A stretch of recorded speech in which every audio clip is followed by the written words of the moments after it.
Hello chess friends and welcome to Jozarov's chess channel and welcome to my series Let's Find the Best Next Move. So in this series we are trying to improve our tactical or our strategical problems in the middle game.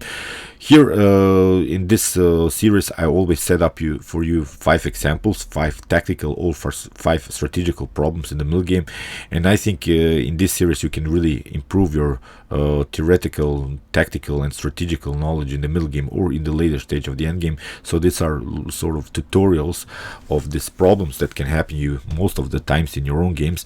And this is now the first example. Again, you can also check out my previous videos from the series. I have now covered already 4 videos in the series so far, so this is now our first example. Let's find the best next move. The first one here I think is an easy example because you can really use one important strategical element in the middle game, and it's the so-called last active piece that hasn't played so far. So if we access the position, you see that all of these pieces by white are on good attacking squares. The bishop maybe on h3 is a little bit blocked out, but improving the bishop, like bishop on f1, bishop on c4, I think it takes too much time. So that's why we have to apply this principle of this last active piece that hasn't played so far. So that's why the best move here in the continuation is to move rook on e1.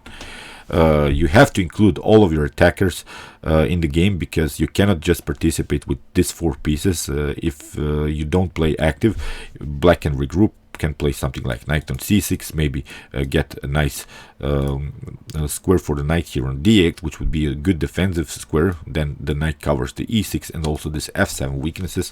And if also black develops maybe somehow the bishop here with bishop on d7, and then maybe bishop on c6, this game is over for white, because then there's no way that you're gonna attack black anymore in the continuation of the game. So here h6 was tried by black, but not a problem. Here we have a counter attack, rook on e7. Here in the game h takes g5 was played, but now bishop on e4, e5 attacking the queen. The queen doesn't have any squares, so basically you lost the queen. But here bishop on e6 was played, rook takes on e6, here queen on f7. And now I want you again to pause the video and try now to find the best next move. Okay, it's not so good to take the rook, because maybe the queen can escape, so that's why here the best move is rook on f6. Now we trap the queen. Here rook on h7 was played, rook takes on h7, and now finally this move bishop on f1. You see now it's not a problem, because we are now up a piece, we are up a bishop, so that's why now the preparation is to play bishop on c4 and attack the rook on f7. In the game knight on c6 was played, bishop on c4, now knight on d8. You see now black is building this defensive setup, but it's not so dangerous anymore, because we have played perfect attack and we are simply up the material. Here I want you again find the best next move. Here it's a tactical possibility for white. In after this move black immediately resigns, so check it out. Take your time and try to find this chess puzzle now. So first we have this strategical element, now we have this tactical element, which wins immediately for white. So okay, I hope you found this move, because it's now the move bishop on f6. If you take, of course, then you get checkmated on g8, so that's why the knight is attacked, and the knight is the key defender of this f7. If you move somewhere the rook, you see we have again this same problem, so that's why in this position after bishop on f6 black resigned. So let's see another example. Here is a game played by Magnus Carlsen here with the black pieces, and I've shown this example one time, but I think here it's very important for you to find the best next move. First of all, you should recognize your advantages here and your disadvantages in the position. Try to find the best next move. Pause the video.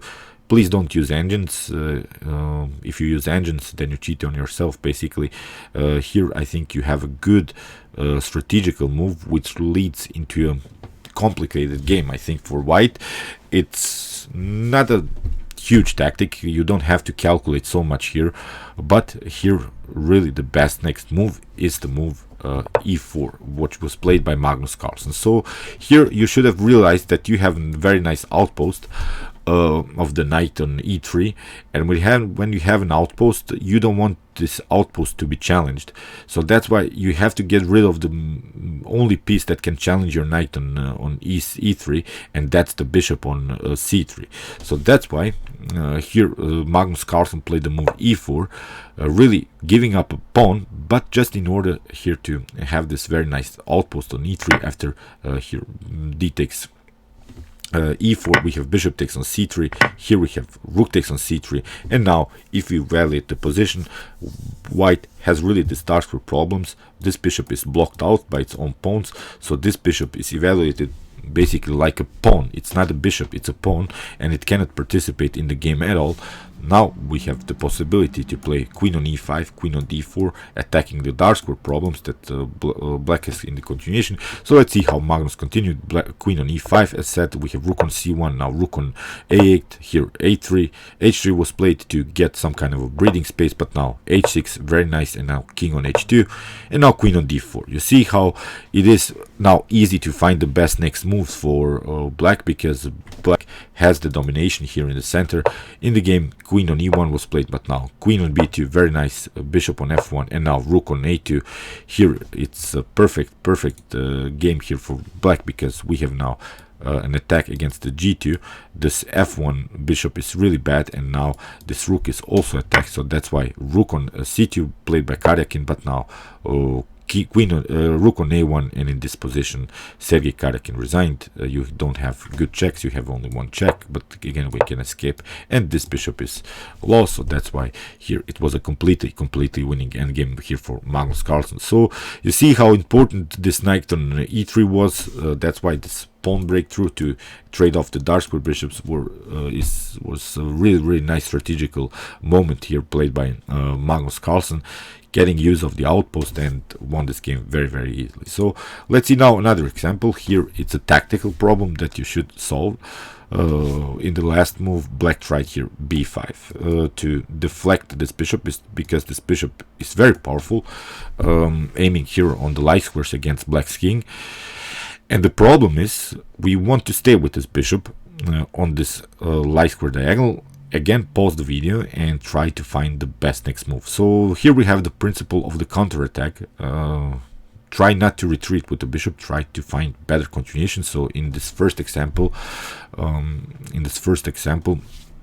we had here this element of this last active piece. In this second example, we had this element of this knight outpost, or the so-called octopus knight. Here we have the counterattack motif.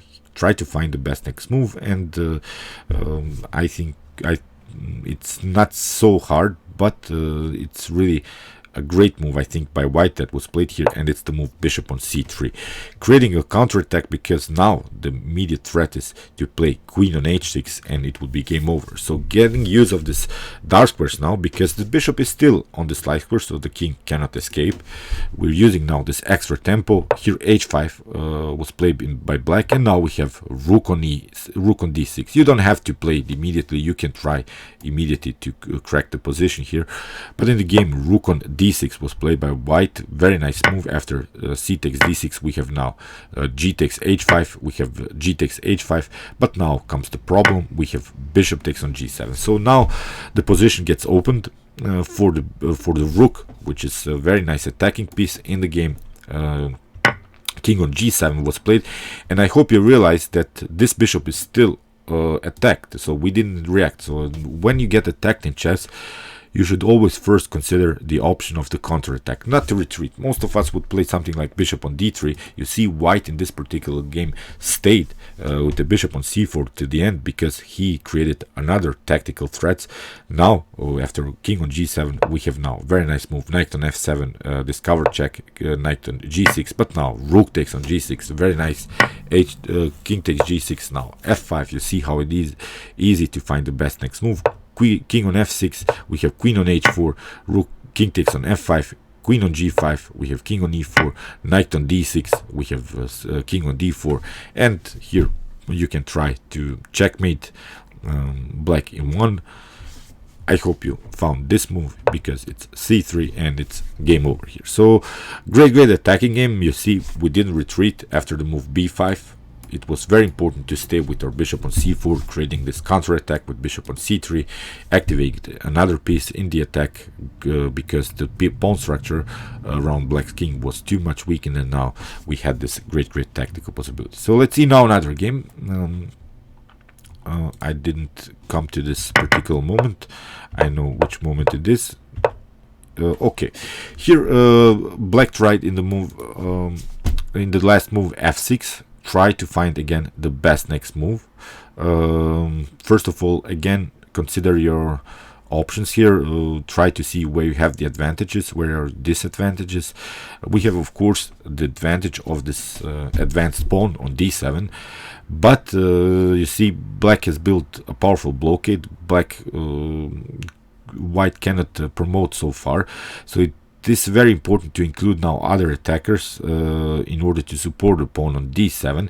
And the best way to support pawns when we have them advanced like this is to create connected pass pawn situations. So this is very important. Even if you have to sacrifice something, the power of connected pass pawns is too much to handle sometimes for any player.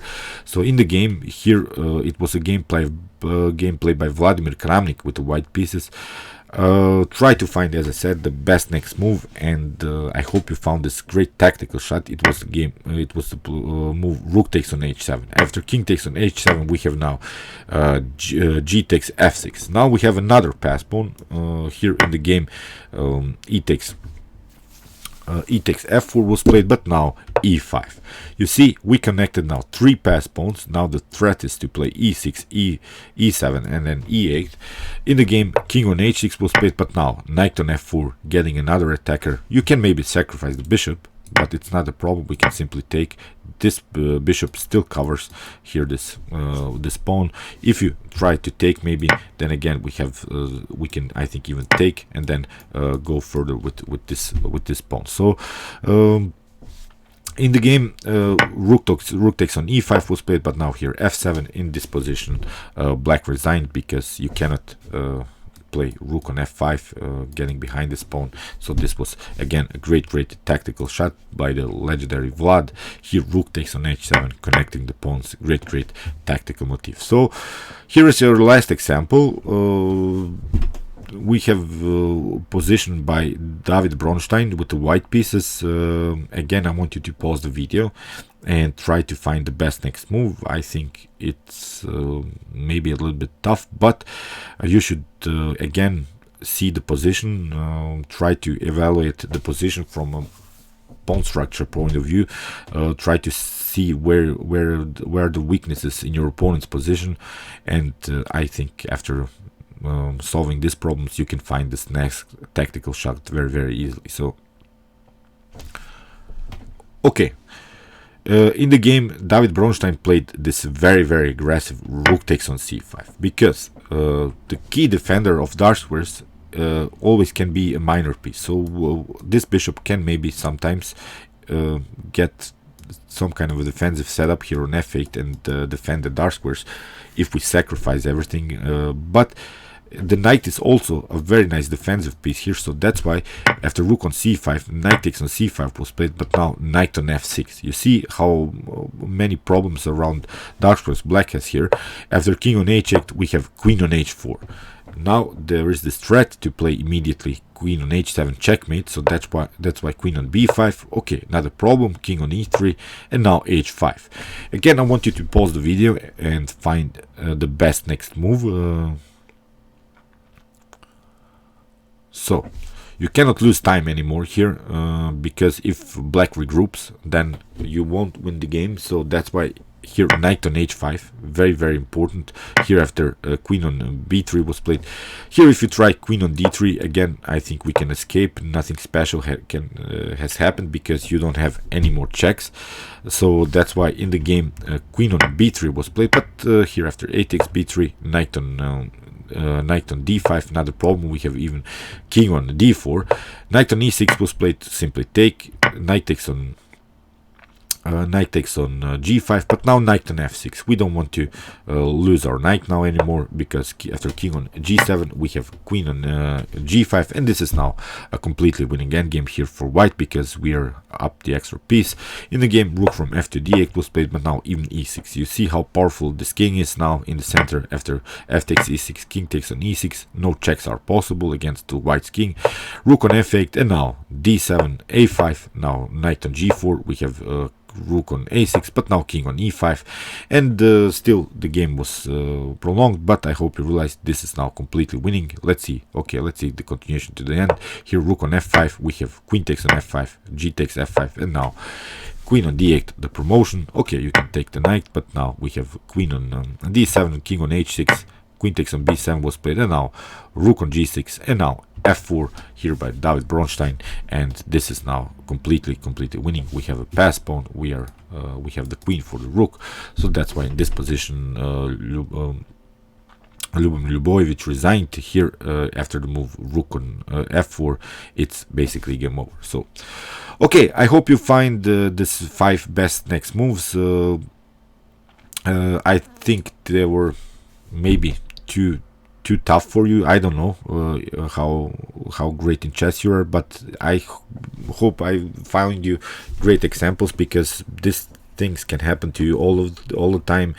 Sometimes we don't see clear attacking ideas in our own middle games or in the end games. You see, I think the best example here was this game played by Vladimir Kramnik to get rid of this defender and then connect 3 pass pawns here, because we had this very nice attack. And okay, we'll see now how this series will go on.